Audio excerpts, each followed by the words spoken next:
আসসালামু আলাইকুম। বাংলা সংবাদে সবাইকে স্বাগত জানাচ্ছি। আমি চিন্তিয়া হক। শুরুতেই সংবাদ শিরোনাম। নির্বাচনের জন্য 4 থেকে 6 মাসের বেশি সময় লাগার কথা নয় বলছেন সালাউদ্দিন। শেখ হাসিনার জনসভায় কোটি মানুষের জনসমাগম যা জানা গেল। জানাবো, জাতিকে বিভাজিত করে বড় কোনো কাজ সম্ভব নয় বলছেন জিএম কাদের। আওয়ামী লীগের বিচার ছাড়া কোনো নির্বাচনে যাবে না নাগরিক কমিটি। এবং সর্বশেষ জানাবো, গরু নিয়ে পালানোর সময় 4 ডাকাতকে গণপিটুনি। দর্শক, শুনছিলেন সংবাদ শিরোনাম, এখন বিস্তারিত। নির্বাচনের জন্য 4 থেকে 6 মাসের বেশি সময় লাগার কথা নয় বলছেন সালাউদ্দিন। নির্বাচনের রোডম্যাপ নিয়ে বিএনপির যে প্রত্যাশা ছিল তা পূরণ হয়নি জানিয়ে বিএনপি স্থায়ী কমিটির সদস্য সালাউদ্দিন আহমেদ বলেছেন, নির্বাচনের জন্য 4 থেকে 6 মাসের বেশি সময় লাগার কথা নয়। বিএনপির এই নীতি নির্ধারক বলেন, এই সরকারের প্রথম কাজ হচ্ছে সুষ্ঠু নির্বাচন করা, আর সেই জন্য কিছু আইনি সংস্কার, প্রাতিষ্ঠানিক সংস্কার ও মাঠের সংস্কার দরকার। আমরা পর্যবেক্ষণ করে ও বিশ্লেষণ করে বের করেছি, এই ক্ষেত্রে সংস্কারের 4 থেকে 6 মাস বেশি সময় লাগার কথা নয়। গণতান্ত্রিক যাত্রাপথে আমরা যেন কোনো কৌশল প্রয়োগ না করি, এমন আহ্বান প্রধান উপদেষ্টার কাছে রাখেন সালাউদ্দিন আহমেদ। শেখ হাসিনার জনসভায় কোটি মানুষের জনসমাগম যা জানা গেল। সাবেক প্রধানমন্ত্রী শেখ হাসিনার জনসভায় কোটি মানুষের জনসমাগম শীর্ষক শিরোনামে একটি ভিডিও সম্প্রতি সামাজিক যোগাযোগ মাধ্যম ফেসবুক ও টিকটক ভাইরাল হয়েছে। ফেসবুকে প্রচারিত একটি ভিডিও প্রায় 10 লাখ বারেরও অধিক দেখা হয়েছে। এছাড়াও ভিডিওটিতে প্রায় 75,000-এরও অধিক পৃথক অ্যাকাউন্ট থেকে প্রতিক্রিয়া দেখানো হয়েছে। পাশাপাশি ভিডিওটি প্রায় 3,000 বার শেয়ার করা হয়েছে। এ বিষয়ে একটি প্রতিবেদন প্রকাশ করেছে বাংলাদেশ তথ্য যাচাইকারী প্রতিষ্ঠান রিউমার স্ক্যানার। তাদের অনুসন্ধানে জানা যায় ভিডিওটি আসলে ভুয়া। রিউমার স্ক্যানার জানায়, এই ভিডিওটি বাংলাদেশের সাবেক প্রধানমন্ত্রী শেখ হাসিনা জনসভায় মানুষের জনসমাগমের নয়, বরং এটি 2023 সালে ভারতের উড়িষ্যা রাজ্যের পুরী শহরে অনুষ্ঠিত রথযাত্রার ভিডিও। উক্ত ভিডিওটির সঙ্গে আলোচিত ভিডিওটির মিল পাওয়া যায়। উক্ত ভিডিওটির ক্যাপশনে উল্লেখিত তথ্য থেকে জানা যায় এটি ভারতের উড়িষ্যা রাজ্যের পুরী শহরে অনুষ্ঠিত রথযাত্রার ভিডিও।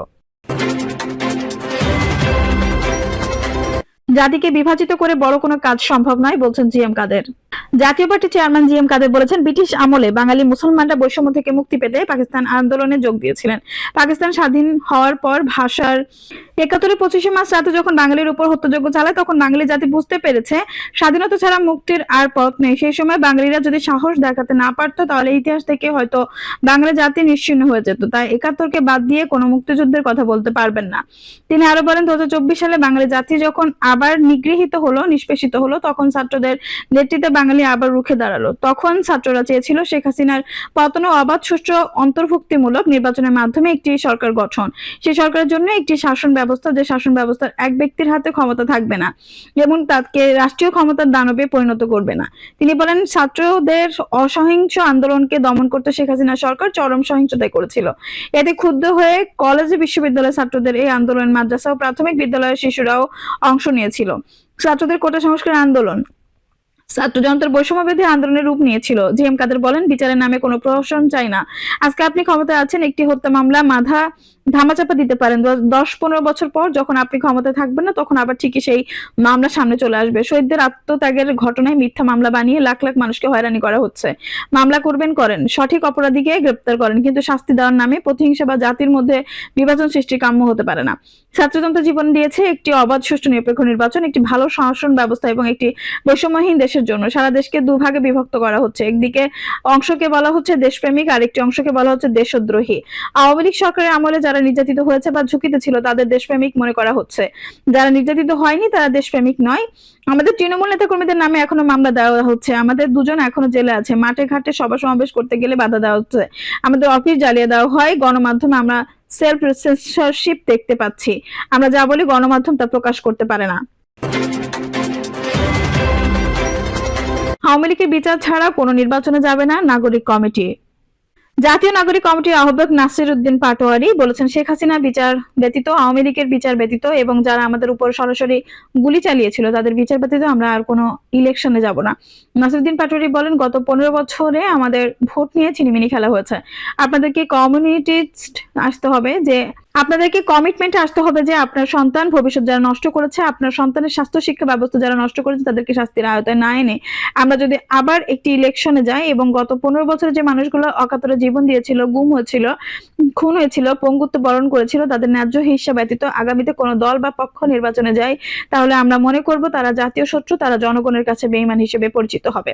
তিনি বলেন, আমরা 71-এর বিচার এখনো বুঝে পাইনি, আমরা এখনো জামায়াত ইসলামের ভূমিকা স্পষ্টতা জাতির সামনে বুঝে পাইনি।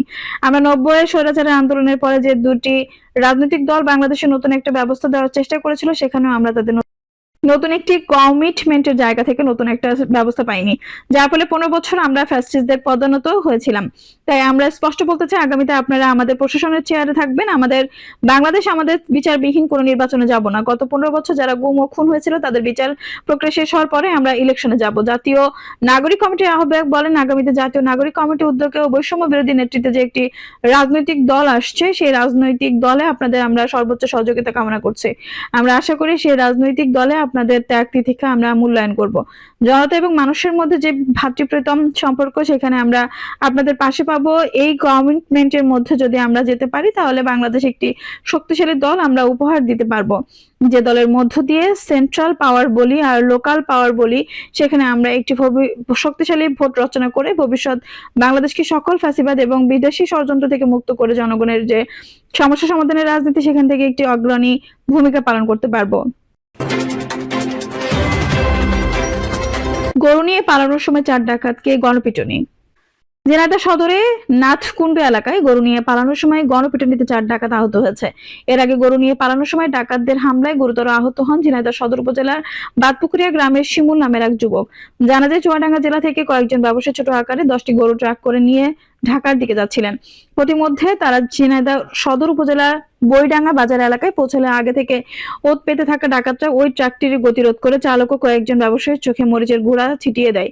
পরে দ্রুত ওই ট্রাকের 10টি গরু নিজের ট্রাকে তুলে পালানোর চেষ্টা করে ডাকাতরা। তখন পেছনে থাকা মোটরসাইকেল আরোহী শিমুল ও অপর এক ব্যক্তি ডাকবাংলা পুলিশ ক্যাম্পে বিষয়টি জানিয়ে ট্রাকের পেছনে ডাকাত ডাকাত বলে ছুটতে থাকে।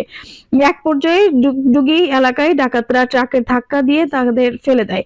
পরে সাগান্না ইউনিয়নের নাথকুণ্ড এলাকায় পৌঁছলে এলাকার লোকজন টের পেয়ে ডাকাতদের ধরে ফেলে এবং গণপিটুনি দেয়। ঝিনাইদহ সদর থানা ভারপ্রাপ্ত কর্মকর্তা আব্দুল্লাহ মামুন জানান, পুলিশ ঘটনাস্থলে পৌঁছে ডাকাতদের আটক করে এবং গরুসহ ট্রাকটি জব্দ করে।